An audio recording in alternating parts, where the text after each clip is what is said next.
That's why I'm so passionate about rematriating entheogens, because this is not just some industry that is having a boom right now. For so many of us, this is our way of life. This is what made us, and this is like what we will literally die to protect. Welcome to Modern Psychedelics, where we explore the transformations made possible through intentional engagement with psychedelics. This podcast will help you integrate high consciousness living into the everyday and deepen the work ignited by altered states.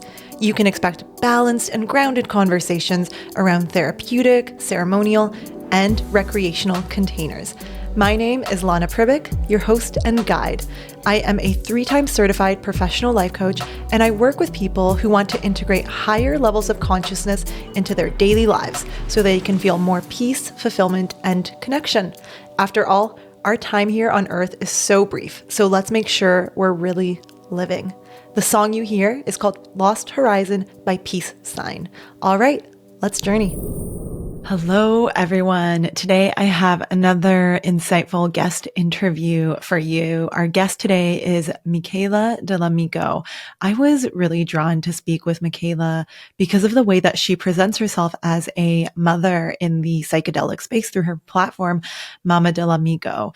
And I had every intention in having a conversation with her about psychedelic parenting. However, you'll hear in this interview pretty early on that I threw all of my questions and agendas out the window and followed Mikaela's energy. It was very clear to me that she had so much to share with us about centering the voices of mothers, women, and Indigenous folks in the psychedelic movement. She lends us a perspective around how the psychedelic industry, conferences, and mainstream movement are really falling short in this realm. In this conversation, we explore the reality of how Indigenous people are treated in the psychedelic industry, how mushrooms are helping mothers through challenges in the postpartum period, and how psychedelics might be useful for families. Whether you are a mama, a parent, or you're just interested in the psychedelic space, I think that this is some really important information to be aware of. And I think it's our duty to be aware of this. Mikaela is currently pouring into the Mushrooms and Moms survey with support from Dr. Fadiman and the Microdosing Institute. This project is surveying mothers and birthing people who consumed psilocybin mushrooms throughout their motherhood and parenting journey in order to accumulate a body of evidence for effects of psilocybin on birthing people, women, and their children. So if you are in this demographic, please consider contributing to this knowledge and filling out the survey. I've shared it for you in the show notes. We also talk about what they're learning through this in the episode. Here is Mikaela's bio. Mikaela comes from a blended ancestry. Her peoples come from the hills of southern Italy, the Caribbean, and the deserts and mountains of Mexico. In her everyday life, she is a mother, an entheogen educator, a womb care practitioner, and acts as a community ceremony facilitator in the occupied Cumuye and Luceno territory, also known as San Diego, California. I apologize if I mispronounced those territories. She passionately serves all people in ancestral healing ways with special focus in serving creatives, families, folks within the birthing continuum, and people navigating conscious contraception.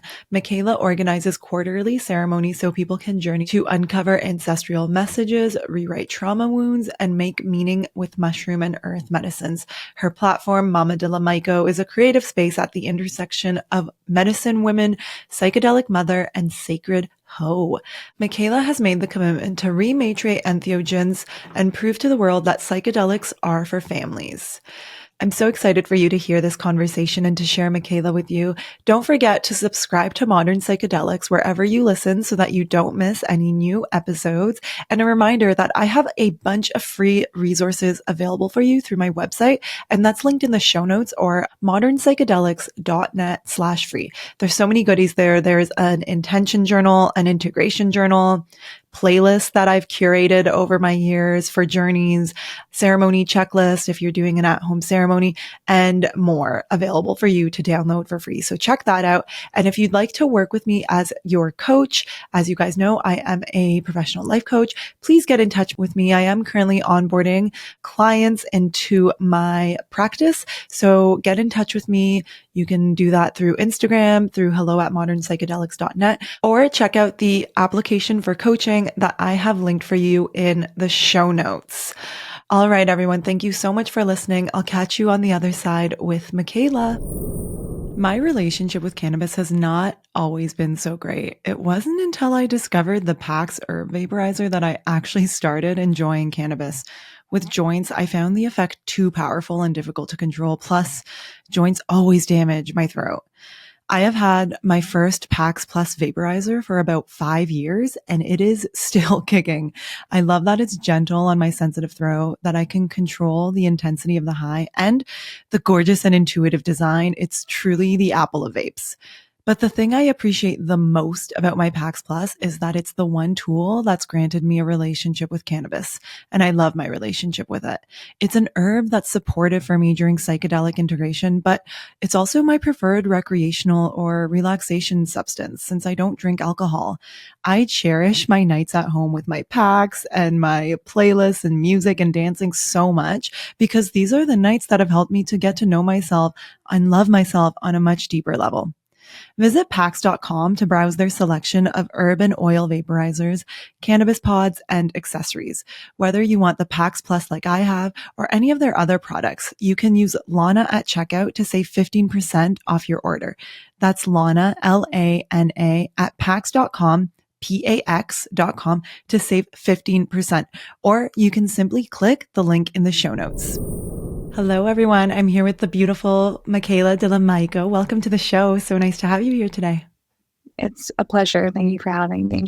Yeah, we're going to get into some good stuff today that we haven't talked too much about on the show yet. But before we dive in, would you like to just introduce yourself to our listeners? Sure, I would love to. Ashe Mateo. Thank you so much. My name is Mikaela de la Myco, and I am a daughter, I'm a mother, I'm a MushWomb educator, community organizer, someone who's been alchemizing their experience, living in the body that I'm in, to just further an area of the entheogenic field that a lot of people don't want to look at, are a little timid about pursuing research in. I'm really interested in creating at the intersection of medicine woman, psychedelic mom, and sacred hoe. So I certainly always believe that this path can be one that's pleasure-filled, sensory, rich, movement-based, and very much embodied.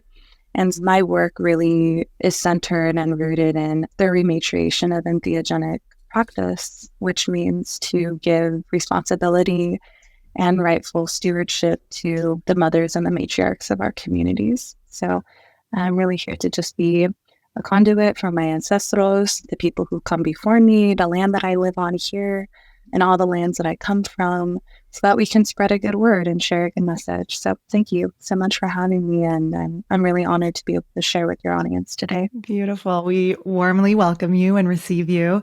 I want to ask you about a few words that you use, because when I look at just like your presence online and your body of work, you have certain words that you use that I've never seen before. And I would love to just, get your input on what really these words mean for you. So the first one's really MushWomb. Can you tell us a little bit about that? Yeah, so MushWomb was really developed out of creative effort to put into words the intersection of my lines of work. So I'm initiated into a womb care lineage. And my teacher, Star Lily Sister Nova Birch, brought me in when I was about 21 years old and carried me through tutelage, many years of study, and I'm still in her tutelage to this day. And my focus, intention, the area of the body that I'm most interested in tending to, caring for, learning about is the womb. And that's been carrying me for the last almost 10 years.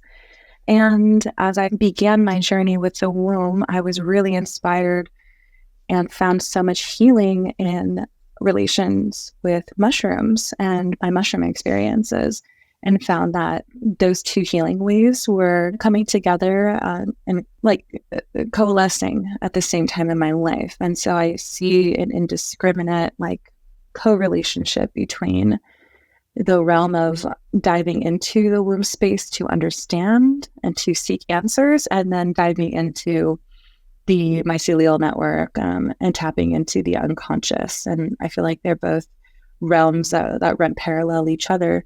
And as I started to create, I became pregnant at 25, and I was asked to come speak on Clubhouse. And Clubhouse was a cool space that a lot of us during COVID, met a lot of psychedelic community, which is really wonderful because a lot of the stuff is censored. A lot of the stuff we couldn't talk about in other spaces. So I was invited to come and hold a room in Clubhouse. And I was really considering what might be a space that I want to create for others in our community that I wasn't seeing.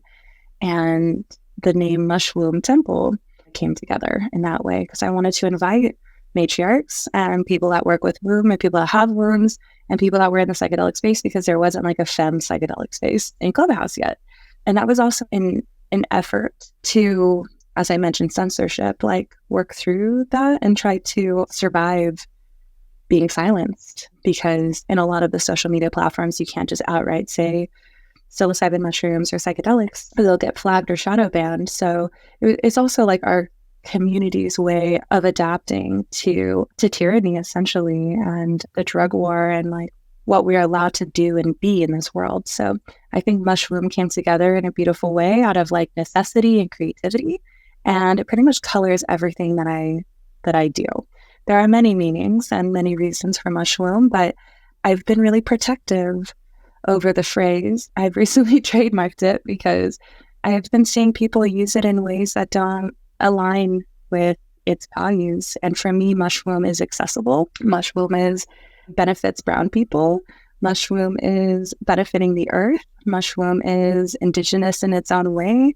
And it really looks to subvert systems of control. And so when I see people try to use that term to sell high price offerings and people that don't support brown folks in the space, the movement, I get a little fierce in my bones, because MushWomb belongs to us all, and I just want to keep it safe. Yeah, MushWomb consciousness is just that place, that origin of where everything gets created in this world. And yeah, thank you for asking about that. Oh, I love that. That's going to perfectly set the stage for, just later on in this interview, I want to chat about the interconnection between the womb and the mushroom.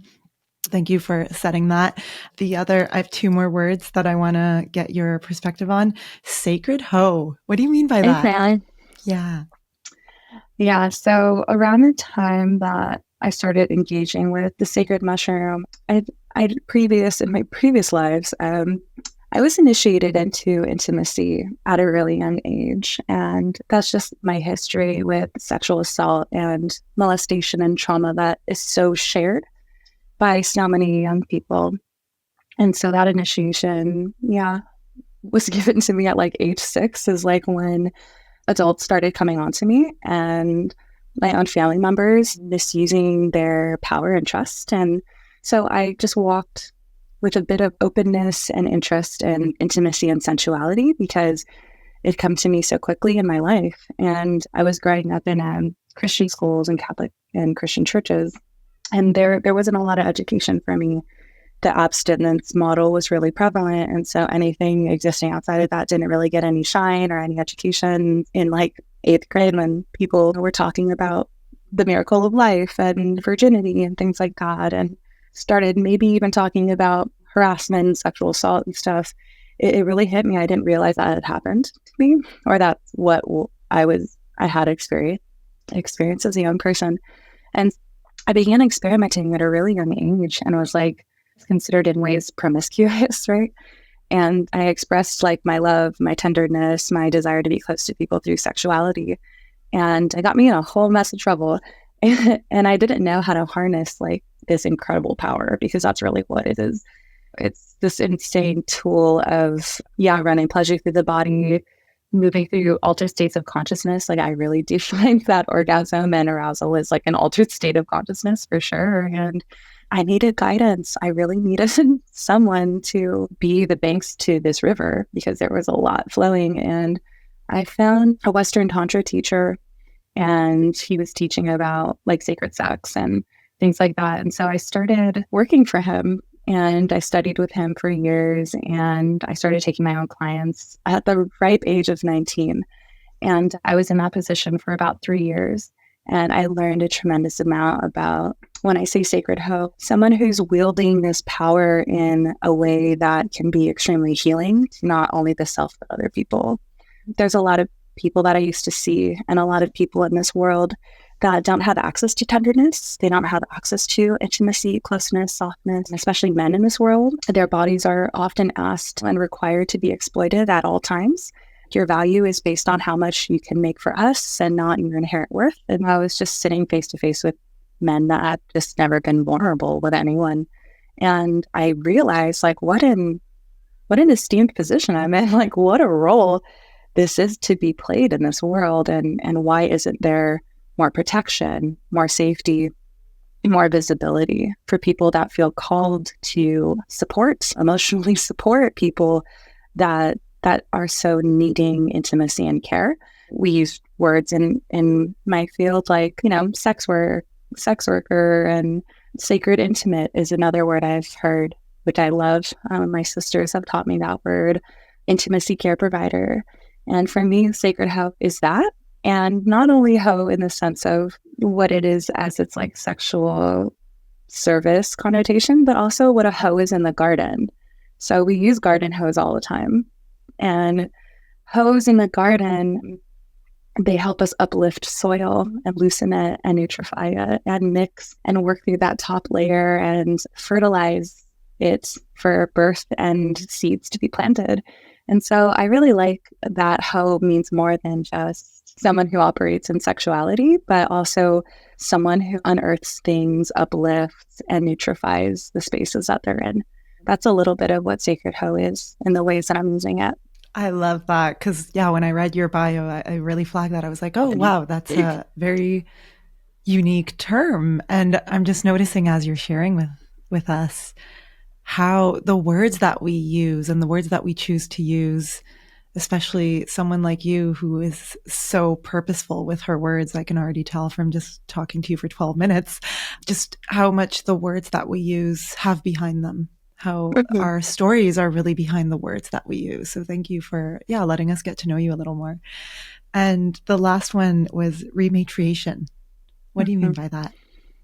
Yeah, rematriation is an important concept that I feel like everyone outside of, inside of, and all around the world might know and understand. And I hope if it's their first time hearing it, that I'm glad that it's coming to them, because Rematriation is birthed out of the Indigenous sovereignty movement, the Indigenous food sovereignty movement, the Land Back movement, the important work that it is to return land and not just resources, because I think resource certainly denotes like some kind of desired value that can be extracted, like a natural resource, right? But I'm really much kind of tapping into setting the pace, the tone of how we live life with the earth. And I think like the distinction that often gets made around protecting land and the earth and the waters is like, oh, we're humans on this planet. And we're really not. Like, we're humans with the planet. We're humans in the planet. We are humans alongside of and all encompassed by all of the other aspects of our non-human relatives, the plant kingdom and the fungus and ancestors and things. So, rematriation is, there's action, certainly, which is like returning land and allowing Indigenous people, and not just allowing, but recognizing the inherent right of all living people to have access to clean water and food and a place to live. And rematriating means to hand it all back to systems that center mothers and center women as leaders, as people in councils that are held in high esteem. And what's unfortunate is that the predominant system of thought is that women are second-class citizens and children are third-class citizens, and that we have these particular roles to play in space that is often dictated by someone that cares very little actually for the health and the well-being of soil, the health and the well-being of animals, the health and the well-being of having clean water, and is very much part of an environmental desire to create justice again and to imagine a system where we can duplicate this kind of feeling in any space where like women and mothers can be not just organizing, but also compensated and cared for and nourished and sustained so that they can be free to think and feel and raise children and not have to like hustle and struggle just to exist and to survive.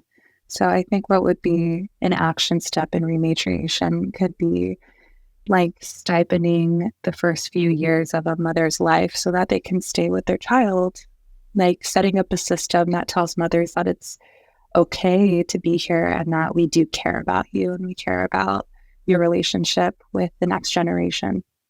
And that's not what's happening. That's like an action step. And I like a consciousness step for sure is recognizing that the earth is alive. It's so hard to try to help people understand that. I think people are getting really excited about the idea that earth is alive, but that plants have feelings and relationships, that plants also, they also enjoy humans like paying attention to them.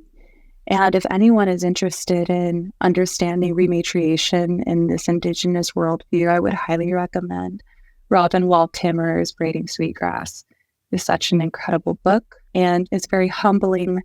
And I think what I'll leave on the rematriation part is that I think people are under the understanding that human beings are some kind of like disease on the planet, and that without us, the whole world would just be better. And Braiding Sweetgrass really does talk about how relationships with humans and more than human relatives, plants, we thrive together. Like the plants benefit by our attention and by our care and our tenderness and our tending to them, and they take care of us too. So I think the consciousness shift is really like, we're not a problem here. It's the way that we've been thinking and acting that's the issue. Human beings are not the issue, but the way that we've been thinking and the way that we act on the earth because of the way that we think is largely the problem. Rematriation is as much like a thing to do as like a way to be as well. Love that. I love the way you've laid that out. I've definitely been recommended that book before. So thank you for reminding me. I'm going to add it to my maybe holiday reading list. It's a long book, so check out the audio. You can listen to it while you're editing your videos and stuff, whatever you need to do to get that information. But we do need to listen to Indigenous women. We do need to center their voices right now. Yes, especially in the space that we are in, the world of psychedelics. Let me tell you. Yep. Yeah. I almost want to say, please tell me, but now I'm like looking at my questions that I have for you and I want to stick with them. But I'm going to say, please tell me. Yeah. Well, I'll just give you the tea. I'll just give you the tea real quick. So I do travel around and I do go to different conferences and I do check out what's going on. And what I'm seeing just a lot of is inviting the Indigenous women to come and do the opening ceremony with the abalone shell and the little feather and the sage, and they say a little prayer, and then, and then they walk away, and then that's the end, is not enough. Acknowledging the land that you're on is not enough. Integrating Indigenous women voices and like the way that these conversations get laid out is very important. Steering committees, organizers knowing how to treat elders if they're invited. We need to provide food for the elders. We need to provide water for the elders. Like, how do we treat elders if we do get to a point where psychedelic conferences will start to invite and bring the bridges over to different tribal leaders? Are their hotels taken care of? Do they have translators? Do they have people that are tending to their every need? That's the bare minimum when working with an elder. And it's tough because I think we get sometimes to a point where, yes, okay, we're willing to hear the Indigenous woman speak, but then we don't have funding for them.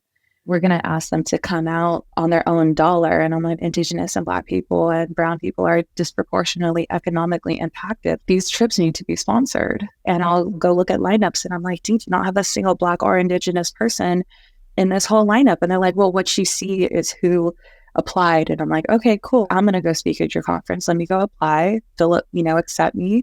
And then I would say, okay, cool. So is there a travel stipend? Is there any could I get a booth? And they're like, we don't have a budget for a stipend and you have to pay for a booth. We can give you a discount. I was like, dude, how are you going to expect disproportionately socioeconomically impacted people to be able to go pay to play, go pay to speak? Like, you're lucky enough that these people are even willing to share their message with you and willing to help you steer and willing to help you see the things that you're not seeing. But people don't put their money and place that value on Indigenous voices right now. Like, they're willing to do it to the point that feels comfortable for them. And I think the last thing that I'll say is they're really down for the window dressing. They're down for what it looks like to have the elders here on the front of the posters and the website and look at, we work with these people.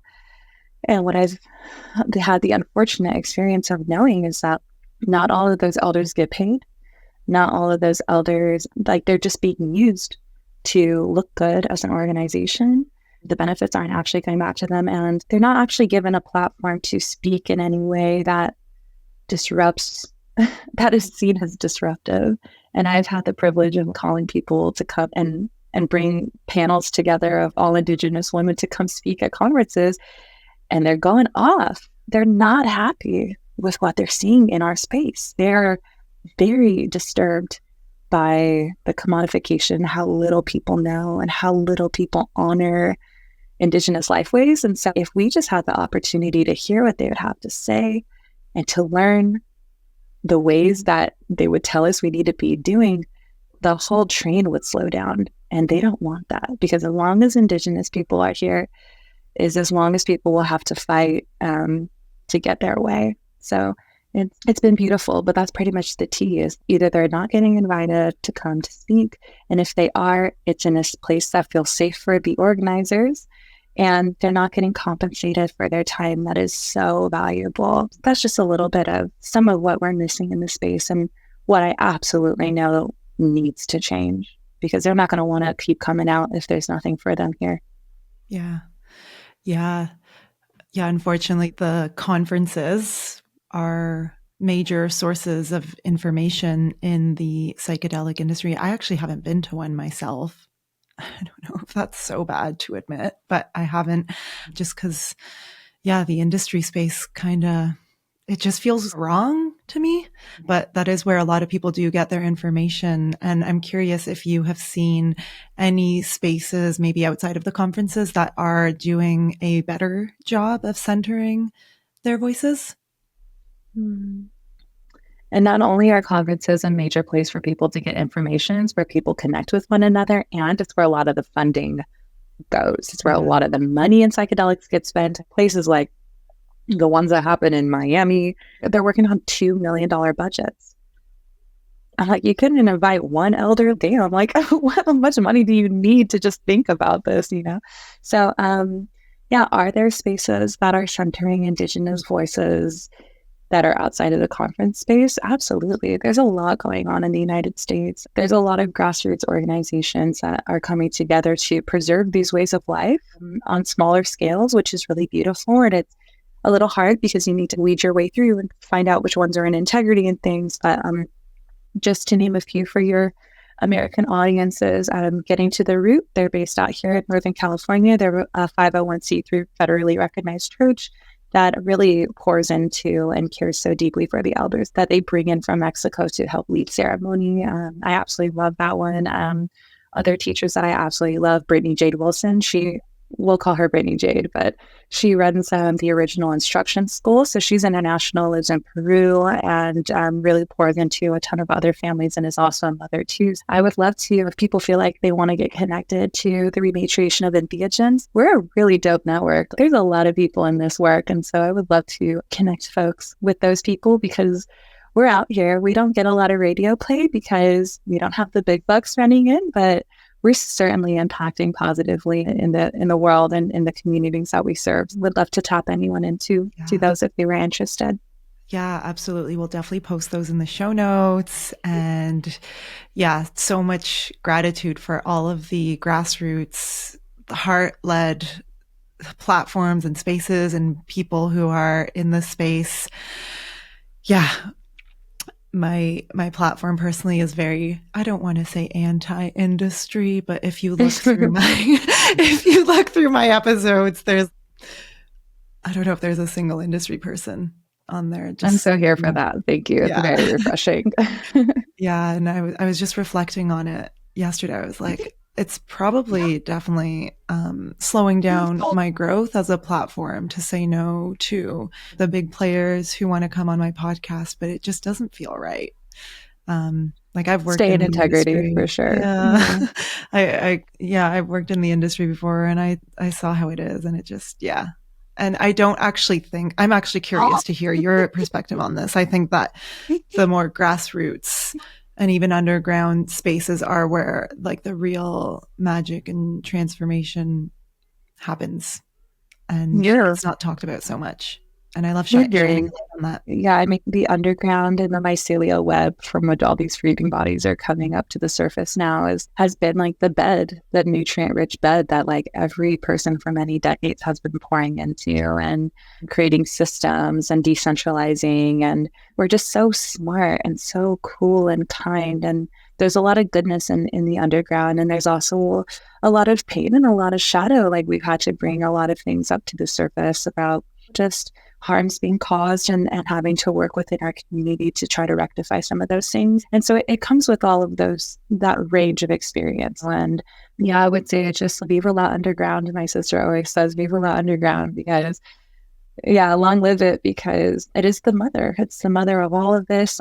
As I said, come from a womb care background. And so traditional midwifery is like the underground of obstetrics. And like we watched the changing of the hands of power at the turn of the 20th century from traditional midwifery to white coats in a hospital that didn't even know how to birth the baby without drugs.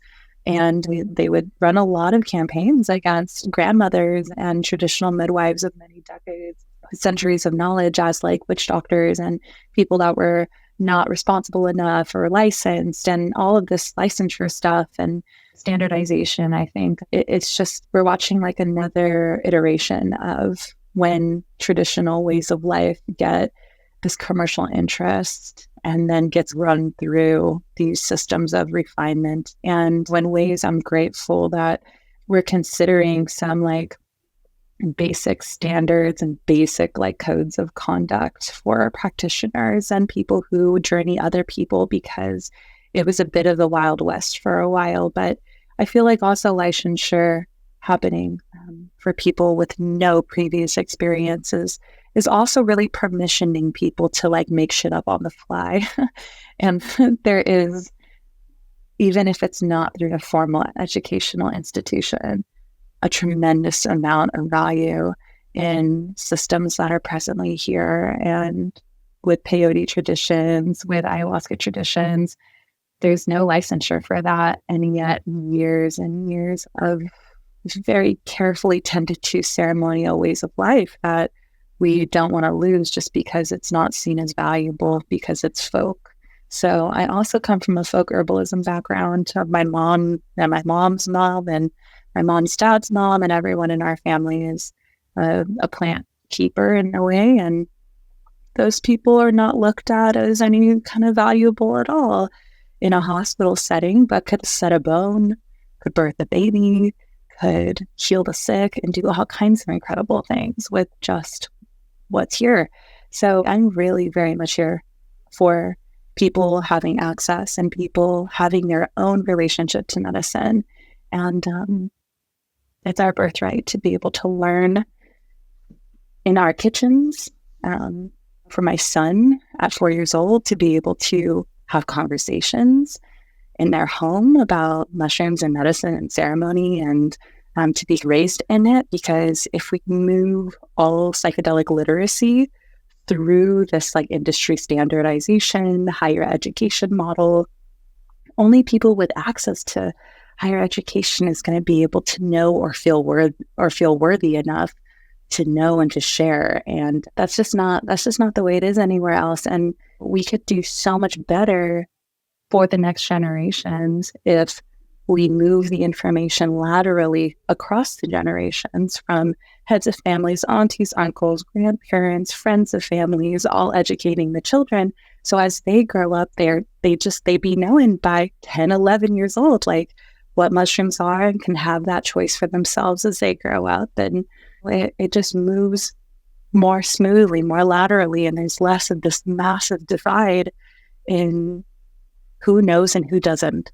I'd love to keep psychedelics folk. I'd love to rematriate. I'd love to keep it close to the ground, because mushrooms for me, and a lot of these medicines for me, is like from the prince to the pauper, you know what I mean? It's like for every person, like they grow in the cracks on the sidewalk. They're very humble medicine. So it would be nice to see. I was a person who was in a really low spot. I was perceived as a sex worker, and I really needed that to heal and someone to listen to me. And I think we're dealing with a culture where we think that people are throwaway. And it's amazing, because mushrooms, they don't think anything can be thrown away. Everything gets recycled through them. So I would love to watch the industry take some notes from the community and send that money into infrastructures that are already here, and nutrify systems that are already doing really incredible things, because they're not going to set the model and standard that's been tested for so long. We have that, and maybe there's a bridge, but that even midwives and hospitals don't always talk to each other, which is very unfortunate. I guess we have to be the bridge, don't we? As a biracial person, as a person who comes from so many different ancestral lines, we've had to learn how to find some peace in the meeting points. So there's peace in the meeting points, but there's a lot of discussion that needs to happen, and a lot of hard conversations that need to happen. And it's beautiful just being a mother and having a toddler and having to have hard conversations with my child and practicing all of these incredible skills that we need to do as community within the stage of the family home, which is really cool. So that's part of the reason I really just wish mothers were just more at the helm of this movement. It's like a lot of absentee dads, or people that have never even raised a child, or, you know what I mean? Like people with just such extreme privilege that they feel so far out of the human experience, leading the way in something that like requires so much sensitivity and nuance and kindness. So they're going to do what they want to do. But if they're going to do what they want to do, they better let us do what we need to do in order to keep what we got going, because it's beautiful down here. It's just such a special thing down here. Just watching people transform is like the most important thing I see. In the MushWomb, in the end of the mushroom. I love it. Yeah, you mentioned how the mushrooms were really there for you at a time when you needed them. What can you share with us about just your story with how and when you started engaging with psychedelics and medicine? Yeah, a lot of people know me as like a psychedelic mom educator. So I was like also feeling really called to talk about just like how mushrooms were so instrumental in delivering me through the postpartum experience. Because I feel like through the survey that we've been collecting, almost at this point 300 submissions, which is really incredible. I'm just so surprised that many moms are eating mushrooms. Like that's so incredible. And I would say about 67% of all of the women and birthing people who started eating mushrooms as moms started in the postpartum period. Which tells you a lot about the need of the postpartum period. That's a dark space sometimes, and especially when it's unsupported. Just wanted to make sure I mentioned that, because it's just very telling of that space that people can feel a little bit desperate and a little bit like, I don't know who I am anymore. And I have maybe gone through something that was really unfortunate, traumatic, or scary, and don't know how to support myself through it. So I think that guides a lot of people to reach to mushroom during that time. for me in particular, mushroom was my second psychedelic. I guess of the classical psychedelics, I tried LSD first, which I do have a really loving affinity for LSD. It serves different purposes and has a very different character than mushrooms does, but it was my first classic psychedelic experience. I had already had MDMA in my teen years, and so MDMA I also have a loving affinity with too. I feel like all those chemicals really liberated parts of my psyche that I needed support with. My central nervous system, my serotonin, like my feelings of trust and safety were all, were not very well intact when I found those substances. But yeah, my LSD journey was beautiful, and I really found myself wanting to put my hands in soil and wanting to get back to my body because I was so like elevated and I'm in this very windy, airy space. And I felt very ungrounded, and I'd been volunteering at the community garden, and I just went and I started picking tomatoes and gardening my little garden plot. I was like, wow, okay, what if I can maybe find something that brings me these insights, but with the sensation that I'm still in my body, and if not just in my body inhabiting it, but like very deep in my body, in like the cells of my body. Mushrooms was introduced to me, and after I ate, I consumed them, I just found home. I found that, wow, the insights are here, that feeling of safety and comfort is here. And also I feel very much in my body. I feel in my room. I feel here, and I feel good. It was wonderful.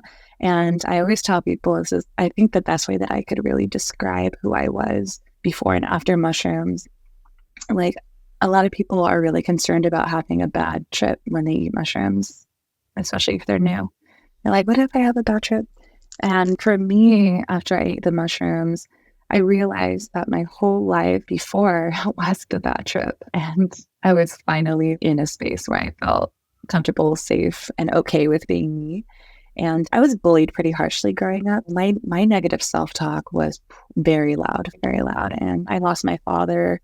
And so I just felt this kind of like sense of just pain and anguish about my circumstances in life, and just the childhood that was robbed from me, and feeling very isolated because I was different and weird, and I didn't make a lot of friends growing up. And they were been a bit reclusive, and I tried on so many different personalities, and none of them really felt right at all. They did not feel like I knew myself whatsoever. And after I started like developing my personality with the mushroom, asking them like what am I even? What was I destined to be? What is the purpose of my life? I was in my very early 20s. I think that's a lot of people find themselves asking that question. And I really feel for the next generation of teenagers right now. There's so much disillusion and influence from the outside. There's just so much turmoil in the world. And that's such a big question, is like, what is the purpose of my life in all of this? And that's why I deeply and so wholeheartedly also advocate for psychedelics for teenagers and mushrooms for teenagers, because I feel like if I would have been in a safe container and been gifted all of these insights and skills at that age, I would have made such different decisions with my life as a young person, and would have abused my body and my spirit so much less. And I think that like the next step in this edgy conversation around psychedelics are for families. Yes, we're all maybe working through the idea that mushrooms are being administered to children through the placenta of their mothers, right? We're dealing with the idea that mothers are gestating children while they're on mushrooms and eating it, and it's in the breast milk, and oh my gosh, there's trace amounts of psilocybin in the breast milk. And can we even imagine a world where kids are starting to be formed by the influence of this medicine and chemical in their system? And I really want to push so deeply that we're going to be having conversations about children. Like, kids are being diagnosed with ADHD, depression, anxiety. And I'm like, we don't need kids on Adderall. We don't need kids on Ritalin either. I tend to some teenagers in my community, and they're really beautiful people, and they really benefit from these experiences, and even smaller doses. And that's actually part of our ancestral ways of life. There wasn't really like this hard distinction around this is the right time or the wrong time. I also just want to offer that because the way that psilocybin mushrooms is being marketed as like some kind of panacea. It'll just fix everything. If you're depressed, it'll help it. If you're anxious, it'll help you. It's the ADHD, right? It's like all this stuff after the fact. But for me, what I've learned through just these communities, a lot of these communities that have the access to this medicine and it's like deeply ingrained in part of the culture don't have these things, and you wonder why. And in ways I've come to understand through my own motherhood journey that access and relationship to psilocybin mushrooms can be a preventative measure and help deeply like the consciousness, so that when these struggles and when these situations come up, we have invested somatic skills and a nervous system to tend to these things when they do come. Back to the motherhood pieces. I had a relationship with mushrooms going into motherhood. I became pregnant many years after I had that first mushroom journey where I realized the meaning of my life, which was very helpful to know. And just some sideline information. I'm like, tell us what's the meaning of your life? Oh, yeah, the instruction was super clear. Everyone, don't look in the mirror when you're on mushrooms because, I don't know why they say that, but people say don't look in the mirror. It's so helpful, by the way. Let me introduce you to Kana, a legal, well-researched plant medicine from South Africa. It's an empathogen, which means it promotes feelings of empathy, openness, and connection. Through this state, we can experience profound emotional shifts and breakthroughs that make a big difference in our day. Through research, it has been found that Kana has an extremely low risk profile. In fact, one of its active alkaloids has been studied and is prescribed as a pharmaceutical for anxiety and depression. Rather than being a huge experience you have to set aside a lot of time, energy, and money for, Kana is that gentle daily ally for uplifting mood. Kana can be used as a daily supplement or even in a microdosing protocol. Kana Extract Co. creates the world's most potent and effective Kana extracts. With third-party lab testing, you know that what you're getting is the active alkaloids that will actually make a difference in your day. If you want to learn more about this plant medicine, check out episode 74 with Brian Luttrell, Kana Extract Co.'s founder. Have I mentioned that it's legal and therefore accessible in the US? Get yours today by visiting kanaextract.com and use Lana at checkout to save 10%. That's Kana Extract, KANNA.com, and use Lana, LANA, at checkout to save 10%. All right, back to the episode.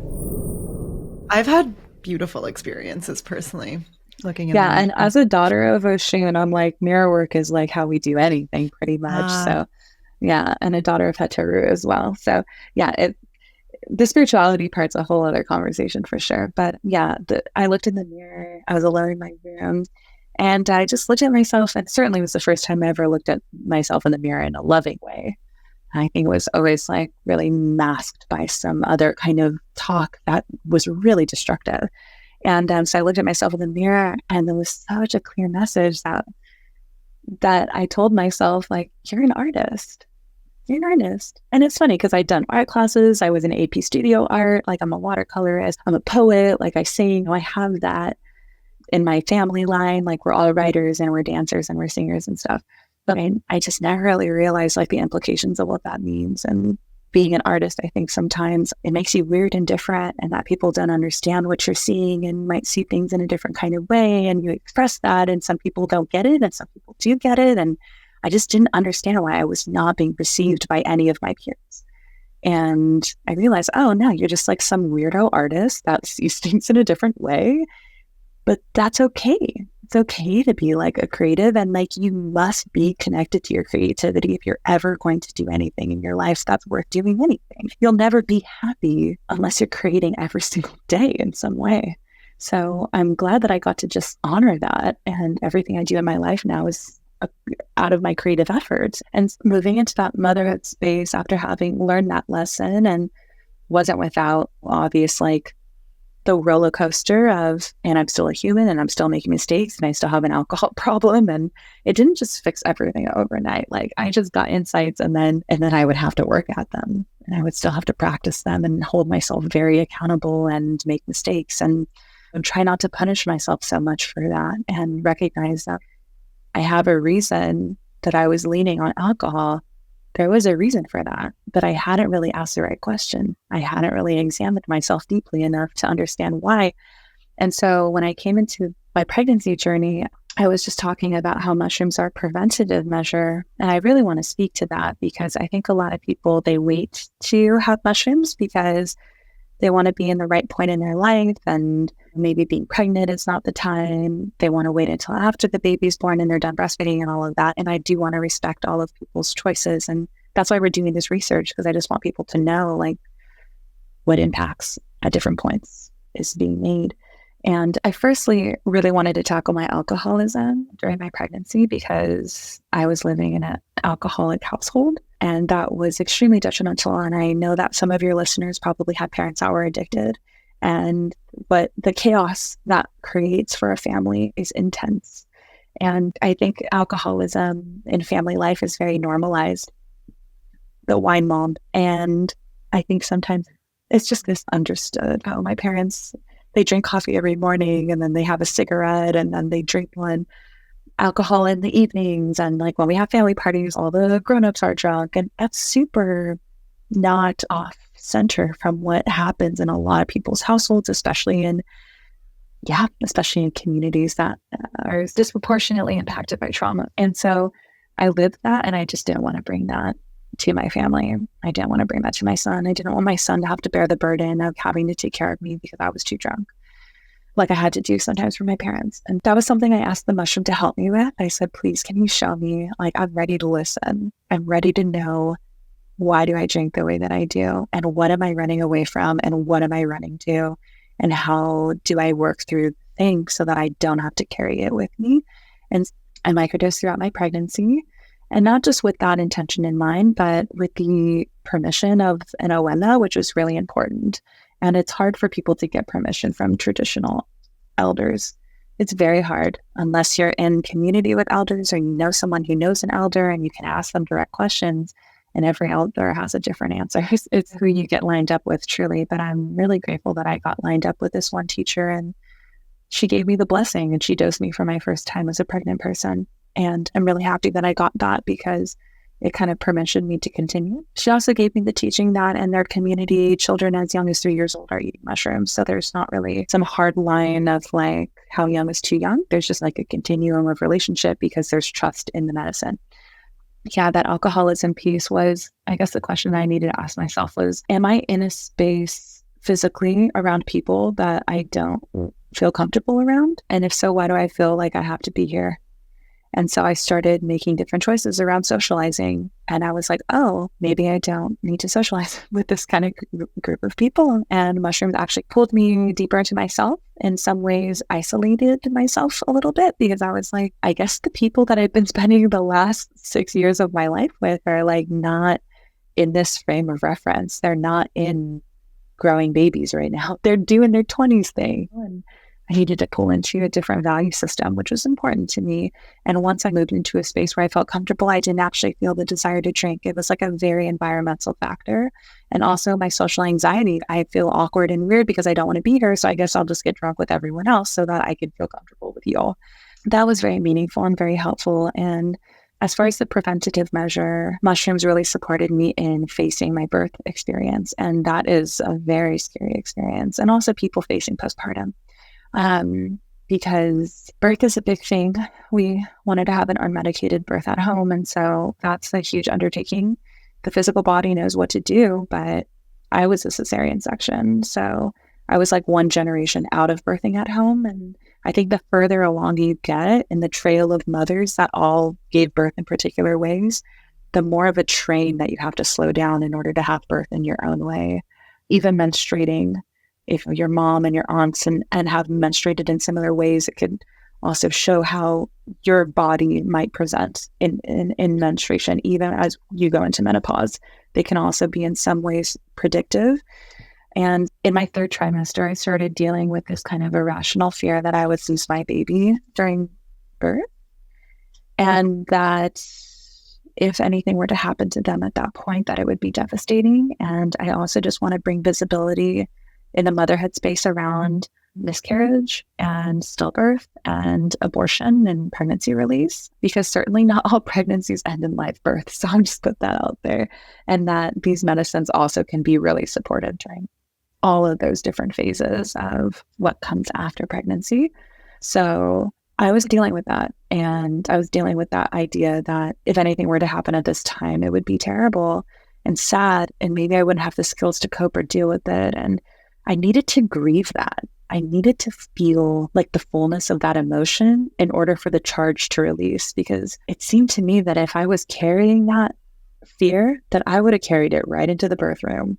And I would have been thinking about it the whole time and paranoid and scared. And I'm 4 years out from my birth, and I just watched my birth video recently and was like, that was a very different me. I wasn't scared.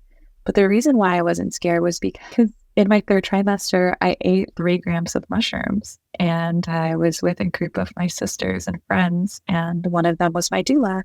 And we got in a situation where I was faced with that very real sensation that maybe I'd miscarried, and I got to grieve and I got to feel and I got to explore, examine and release and cry and have that emotional catharsis that the brain really needs in order to feel complete with the process. And I created birth art about it.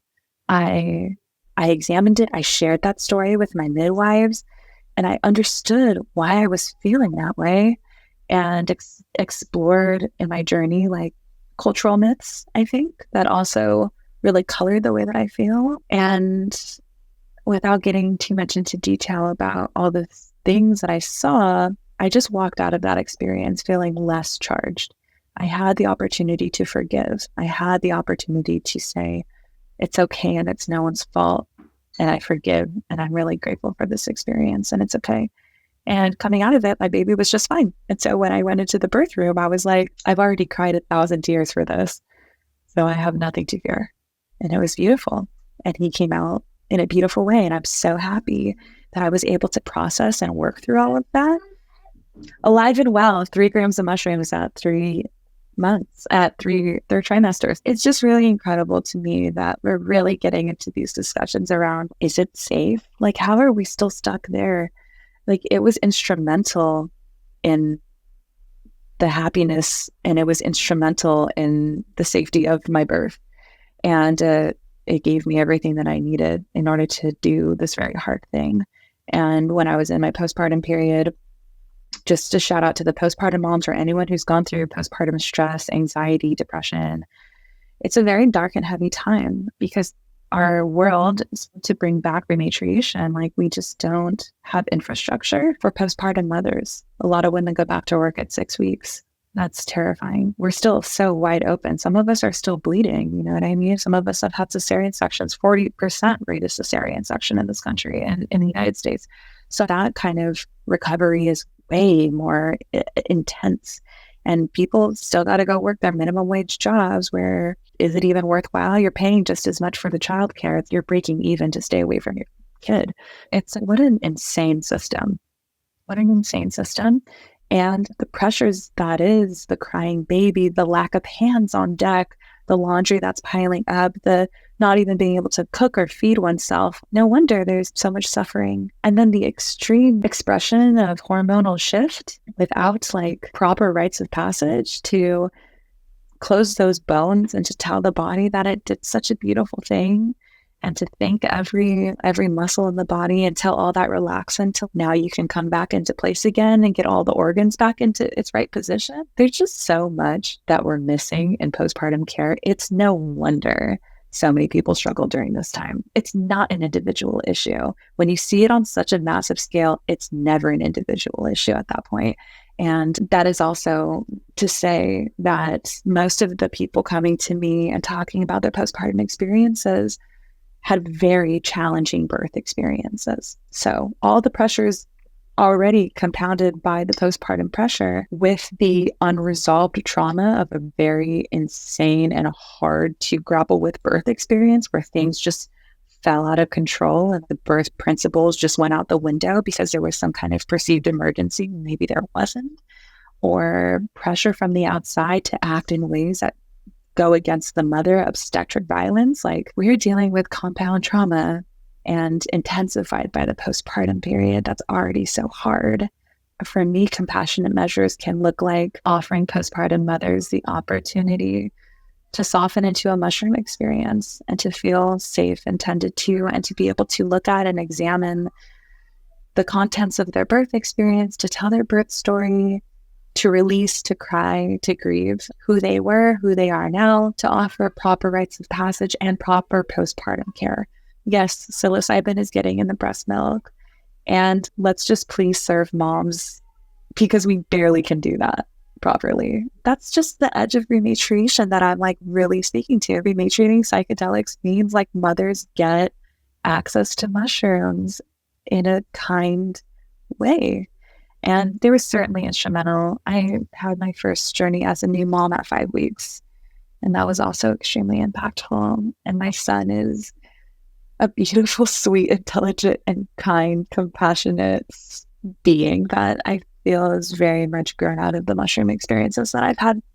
There's a lot of research, there's a lot of study that's been circulating in the grassroots and just trying to prove through like white man's paperwork in this way things that we've known for such a long time. But I've got to say, like, Indigenous people were master record keepers anyway. This isn't like scientific and not of our own genius. You know what I mean? I think this whole process that we've been undergoing with the survey is like it feels very at home, because Indigenous people are smart. Indigenous people are master record keepers, like creating some of the most accurate calendar systems and counting systems and ways of understanding the natural world and charting the stars. And like, how could we even imagine saying that this ability to be genius is only relinquished to the Western mind? That's so far from the truth. Rematriating entheogens also means that the way that mothers think, the way that mothers organize time, the way that women stretch and bend like the natural world is why we're all here. Yeah, I'm excited for that research to be made public, because we've learned a lot, and I'm just one of many stories of people that have benefited from having a relationship with entheogens in a mother's body. Yeah, thank you so much for just validating the experience of birthing and motherhood and existing in the system in this world for so many people listening who I'm sure can relate to so many of the struggles that you pointed out, and for just sharing your experience and your story and your way of doing things just so vulnerably, even when I'm sure it sounds really radical to a lot of people in our Western world to hear that a pregnant person has taken psilocybin mushrooms or is taking psilocybin mushrooms while breastfeeding. And to that piece, I would just encourage people listening to look up and research and understand and study that Indigenous people have been consuming ayahuasca and mushrooms while pregnant, while breastfeeding, and that it's actually there's nothing radical about it. It's just radical in the system that we live in. People want evidence, and I want people to know both. Like, my 52-page ebook goes into what's presently available in the scientific literature and what is the Indigenous worldview around ayahuasca, peyote, gumbo, mushrooms, even LSD. So it's like there's a lot there, and like my desire and like my deepest hope is that like I'm coming from this place of folk. I'm coming from this place of the people and the community, and like what we know is valuable and can contribute to the larger body of knowledge. James Fadiman did incredible things with his citizen science research on microdosing, and now everyone talks about the James Fadiman protocol. It came out of grassroots research and survey work with 10,000 people. We deserve to be heard. I don't want to have to jump through hoops to be seen as like relevant or like worthy to be included in the conversation, because what we're learning here is so valuable and so much gives to the empirical knowledge that we have, and it cannot be ignored anymore. So I just want to create with the community something that cannot be ignored. And it is so disgusting that Indigenous people and the thousands of years of knowledge is getting ignored. But I'm like praying that in this generation and in the next generations to come, that there's like an inherent like respect and understanding of what Indigenous people have known forever, and that we can do so through art and creativity and storytelling. So let the mother speak and you'll learn a thing or two. Psychedelic movement. I'm just going to say that. I love that. That's going to be the title for this episode. I love it. Well, listen to your mama. Go home. Yeah. Yes. Let's end on your mushrooms and mom survey. Can you tell us a little bit about that and just, what you're learning through that? Yeah, absolutely. So it came together because I'm homies with a cool organization called the Microdosing Institute, and I've done some education from them in the past. And they were saying that they're working with this great kind of a psychedelic doula in the UK, and she's been recording and tending to people in the postpartum period, working through their experience with mushrooms, introducing them to mushrooms, working them through different protocols and things, and supporting them during the postpartum time. And Naomi is her name. And so she was doing on phone calls, writing things down. That's how things were done for a while with tending to psychedelic moms. I've talked to thousands of moms, right? And there's not a log of all the progress and things. It's like very grassroots. We're all just having conversations and talking. And she was relaying information with James Fadiman, because James Fadiman is writing a book. And he's writing a book on most asked questions about microdosing. And they want to do a chapter on motherhood, breastfeeding, and postpartum, and all the things that we're all so curious about. And so they were tag teaming, and Microdosing Institute got me into the loop and said, hey, Mikaela's in the States too.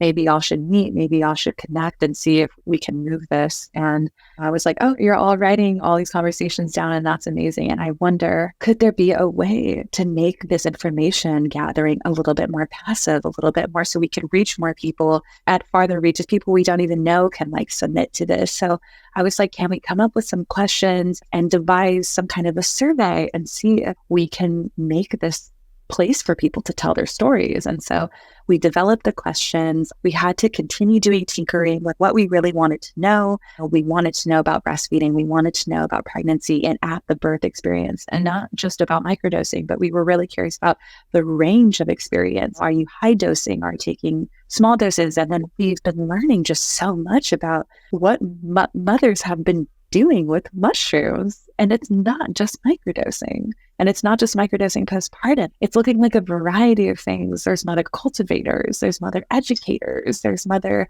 craft people that are making mushrooms products for other mothers. Like, it's just this whole wide network of people that are not just consuming medicine, but they are being guided and doing beautiful things.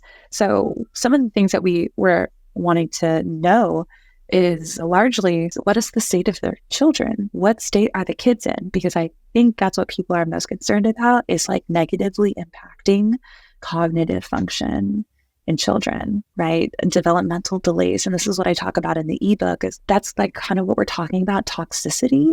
Is it safe? Is it toxic? At what point is it toxic? So that's what we wanted to know largely, was like, what is the well-being of the progeny of these mushroom moms? What are we seeing? And maybe beyond what's the safety, but like, what benefits have you been seeing in your child and compared to other children? And what benefits are you seeing in yourself as a mom as you raise your child? Because there was obviously a reason these mothers came. Mothers saying things like more patient, more willing to play, kinder, less stressed. My bandwidth is much wider. My ability to communicate, and I want to get a little woo on here, but telepathically communicate with our kids, like use body language to communicate and use subtle gestures to be able to tell our kids what we need, to get into that space of nonverbal with them, especially for the little kids like that are pre-verbal. We need to learn what they're saying. And so moms now are like looking at their kids, I know what this baby needs. Pre-language, which is incredible. Like, babies deserve that. Yeah, feelings of closeness with their child, being able to process their birth experiences have been so incredible, walking away from addictive patterns. We've been seeing so much benefit for the families, so much benefit for the mothers, so much benefit for the parent. And children benefit from that. Children benefit from a well parent. And I think the survey could have just ended there, honestly. But it didn't. It went into, what are you perceiving about your child? What personality constructs does your child have inherently within them? What skills are you seeing in your kid? And one thing that's really interesting that I'm very excited about is that a lot of the mothers are reporting that their children's linguistic skills are very high. Like they're very adept at communicating through language, and their vocabularies and their ability to articulate themselves is like pretty sharp. And so I just go back to my early days of dosing, and like my psychedelic grandpa at the time was Terence McKenna.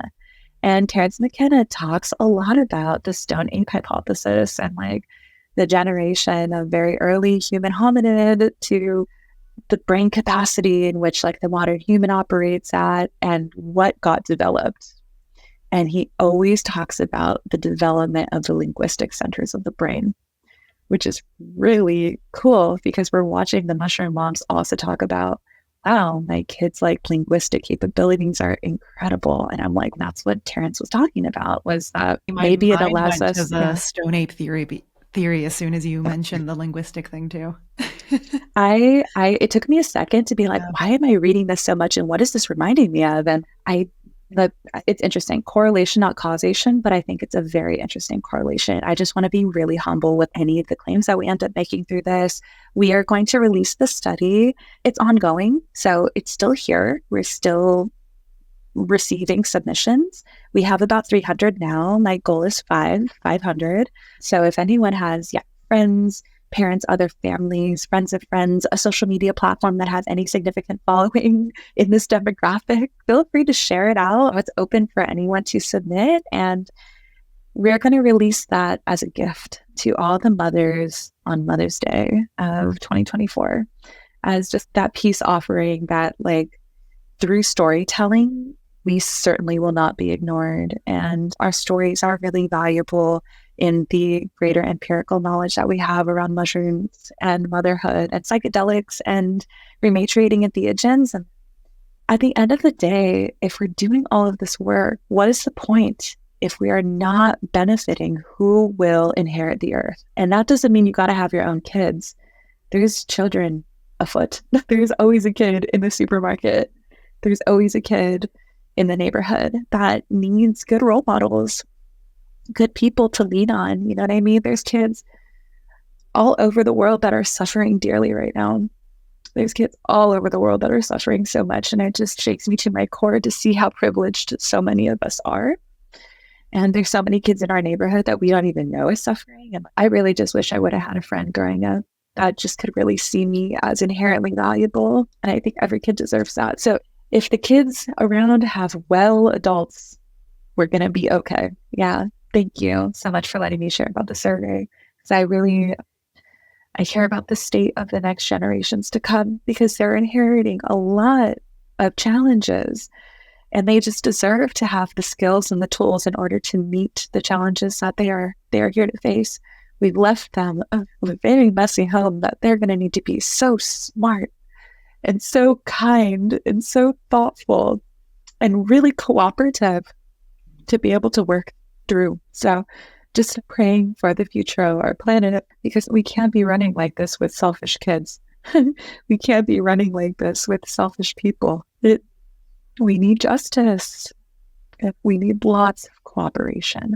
That's why I'm so passionate about rematriating entheogens, because this is not just some industry that is having a boom right now that we're just going to get into something else later. For so many of us, this is our way of life. This is what made us, and this is like what we will literally die to protect. Yeah. Thank you. Thank you. Yeah. Yeah, you're welcome. Beautiful. And full circle moment back to the rematriating. Yeah. For my dear listeners listening, if you're a mushroom mama, please go and fill out the mushrooms and mom survey. We'll link it in the show notes. Let's contribute to this movement and this knowledge and this passion that Mikaela is driving for us. Thank you so much for sharing with us and for all the work that you're doing and for, just your value system and the values that you are living from and sharing with the world. It's really special, and you're really special, and I see you and I bless you and I thank you. Thank you, Lana. Yeah, no, this has been really special. I don't think I've actually ever cried on a podcast before. Oh. So thank you for the safe space to be able to do that. I think as someone who takes care of my community, I don't get held very much. I really appreciate it. And yeah, this is very meaningful work that you're doing. So I see you too. And I also value what you're bringing to this space. And I hope that we can stay connected and keep weaving these threads together. It's a beautiful tapestry that we're all making together. Ashe Mateo. Thank you. Thank you. And what does that mean? Can you share with us? Ashe is to give power. It comes from Africa, Mama Land, and it's to breathe life. It is like the Ashe. It is the power that runs through all things. And when we speak Ashe, it's to speak life into something. It's to speak life into people. And Omateo comes Nawat, and Nawat is one of the indigenous languages of Mexico. And Omateo is the consciousness that kind of governs the realm that we live in, this realm of duality that is like the creator in a way. Yeah, to give power to the creator is to just curtail.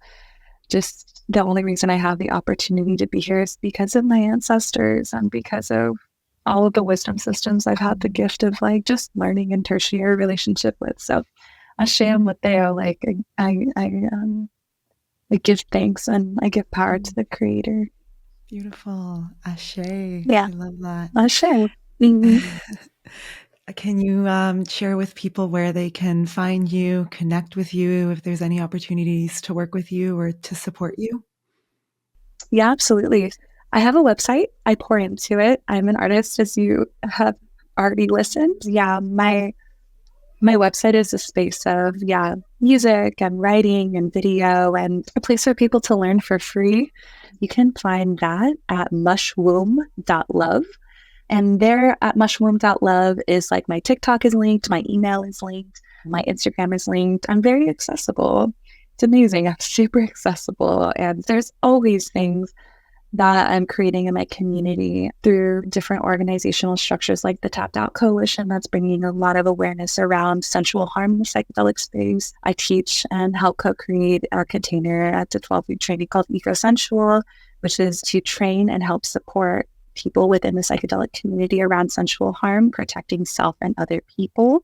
And that's really meaningful because our foundational healing ways through herbalism. If you're interested in psychedelics, herbalism, and advocacy work and getting that robust kind of training from Indigenous people, Eco-Sensual is really special. And I do have a pop-in platform on IG, like a Sacred Hoe on there. And so I love to teach. I love to teach through sensuality. I think it's really fun. It really is. It's the thirst trap that like helps you remember the wisdom. So I just be trying to come with the thirst to like drop a little bit of that knowledge and make it fun to learn. So yeah, I take one-on-one people. I host ceremonies 4 times a year. They're pretty humble. They're really sweet. They're very accessible, community oriented. And if you would like to stay in the loop, please hit up my email list. It's at the bottom of my website. And if you like this message, feel free to email me or DM me. I love being in the realm of my people. I don't hire anyone to answer my emails for me. There's no automated messages. Like, I am a human being that just wants to be here for my people. So reach out. I'll be there. Amazing. I'm so grateful for Jennifer for introducing me to you and telling me I got to talk to you. She was definitely right about that. It's been such an honor to talk to you. And yeah, I have a feeling we'll definitely be in touch beyond just this podcast. I certainly hope so. Thank you so much. Thank you. So much love in your heart. Thank you. Thanks for listening, everyone, and we'll catch you in the next episode. Thank you so much for listening to and supporting the show. To stay in touch, sign up for my mailing list, which can be found in the show notes or on modernpsychedelics.net. If this episode sparked something within, please let me know by leaving a review of the Modern Psychedelics podcast on Apple and Spotify. This really helps to share these messages with those who need them, which is the whole reason why I do what I do. And if you haven't already, come join the ongoing conversation over on Instagram with other beautiful souls. We have an incredible and conscious community over at the handle Modern Psychedelics. And don't forget that the work begins after you come back down to earth. And I'm standing shoulder to shoulder, doing it with you. This episode is produced in collaboration with Film with Integrity. They are a values-forward production studio providing end-to-end production from concept to content. They do event video, documentary series, commercial and marketing videos, and of course, podcast production. If you are working on a project that deserves quality of production and content without sacrificing heart and soul, visit filmwithintegrity.com to check out their beautiful work and get in touch with their team.